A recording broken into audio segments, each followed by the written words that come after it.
যখন কোন বান্দা সূরা ফাতিহার একটা করে আয়াত বলে আলহামদুলিল্লাহি রাব্বিল আলামিন, সঙ্গে সঙ্গে আল্লাহ জবাব দিয়ে বলেন হামিদানি আবদি, বান্দা তুই আমার প্রশংসা করলি।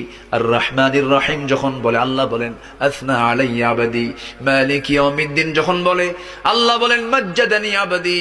এরপরে যখন বলে ইয়াকা না'বুদু ওয়া ইয়াকা নাস্তাঈন পর্যন্ত যখন বলে আল্লাহ বলেন বান্দারে তুই আমার কাছে কি চাস, প্রাণ খুলে চারে বান্দা।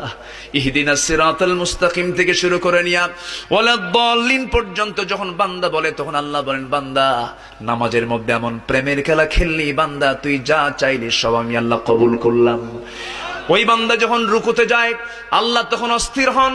ওই বান্দা যখন সিজদায় যাওয়ার জন্য প্রস্তুতি নাই, সমস্ত ফেরেশতাকে ডাক দিয়ে বলেন ও ফেরেশতারা, এই বান্দাগুলো আমাকে দেখলো না, রাসূলকে দেখলো না, কোরআনকে দেখে হাদিসকে বিশ্বাস করে আমাকে খুশি করার জন্য তার সবচেয়ে সম্মানজনক জায়গা সিজদা আমাকে দেওয়ার জন্য, আমার তার মস্তক আমাকে দেওয়ার জন্য কিভাবে সঁপিয়ে দিচ্ছে।